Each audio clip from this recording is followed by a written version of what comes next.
Bonjour à tous. Beaucoup de choses à dire cette semaine, comme vous pouvez l'imaginer. Néanmoins, je vais essayer d'être assez synthétique. Donc, je ne vous montrerai pas beaucoup de graphiques. On fera juste un petit point sur ce qui se passe, évidemment, sur le marché américain, donc les actions américaines. Je vous ferai un petit point également sur la situation technique du marché obligataire américain. Et on terminera par un petit point sur les indices européens. Donc, je vous montrerai des graphiques de l'Eurostoxx et du DAX. Donc si on commence par updater un graphique que je voudrais montrer à de nombreuses reprises depuis cet été, c'est la divergence entre l'indice MSCI World ex-USA, que vous voyez en orange, et l'indice MSCI USA, qui est en blanc. Donc on voit une divergence très forte qui s'est traduite par une surperformance assez marquée du marché américain par rapport au reste du monde à partir du mois de mai. Donc ce qu'on peut voir, c'est que il y avait deux issues à cette divergence, soit le marché américain baissait, soit il y avait un rattrapage du reste du monde. Donc on a eu très clairement la réponse cette semaine avec la baisse du marché américain. Donc début de correction de mean reversal des US par rapport au reste du monde. On voit sur le graphique relatif qu'il y a eu un amorce d'un petit pullback. Pour l'instant, on n'a pas vraiment de retournement de tendance très marqué sur le graphique relatif. Donc pour moi, c'est clairement le risque des prochaines semaines. C'est une poursuite de la contre-performance, donc du processus de retour à la moyenne des États-Unis par rapport au reste du monde. Donc c'est clairement le scénario que je privilégie. Ce qui veut dire que on risque d'avoir une poursuite de la correction des actions américaines. Si on regarde l'indice S&P maintenant, donc une vraie rupture de tendance qui a eu lieu en milieu de semaine, donc rupture, invalidation de la tendance haussière dans laquelle on se trouvait depuis le mois de mars-avril, rupture de la moyenne mobile de 100 jours pour la première fois depuis très très longtemps. Et si on compare le sell-off actuel par rapport au dernier gros mouvement de correction qui est celui du mois de début février, en début février, pour mémoire, l'indice S&P avait perdu à peu près 10-11% en moins de 2 semaines, donc sur une période très courte. Aujourd'hui, on n'est pas encore sur des niveaux comparables.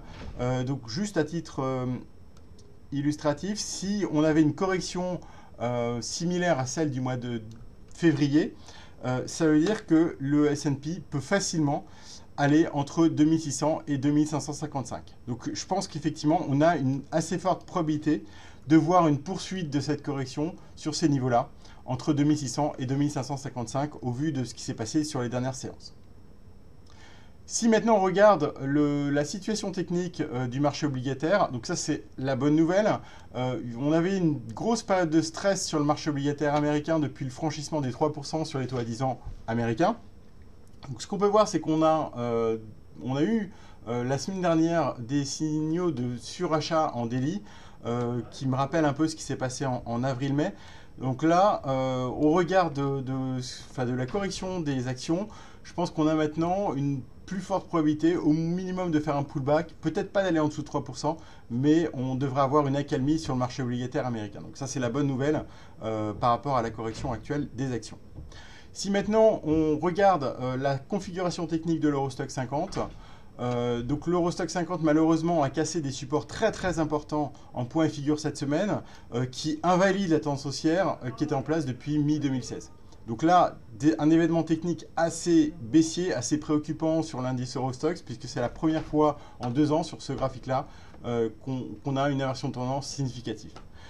Les objectifs baissiers, premier 3165 qui est déjà assez proche et un risque qui apparaît très clairement sur d'autres horizons point figure, c'est la zone des 3071. Donc 3071, un niveau à garder en tête en cas de poursuite de la correction dans les prochaines semaines.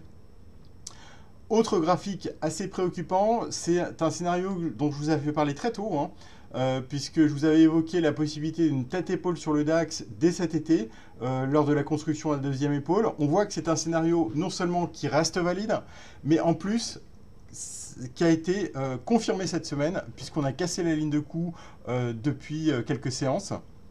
Donc là, on voit qu'il y a un nouveau risque qui est en train de se confirmer. C'est un risque de top, un risque même, je dirais, de fin de bull market par rapport au bas de 2009.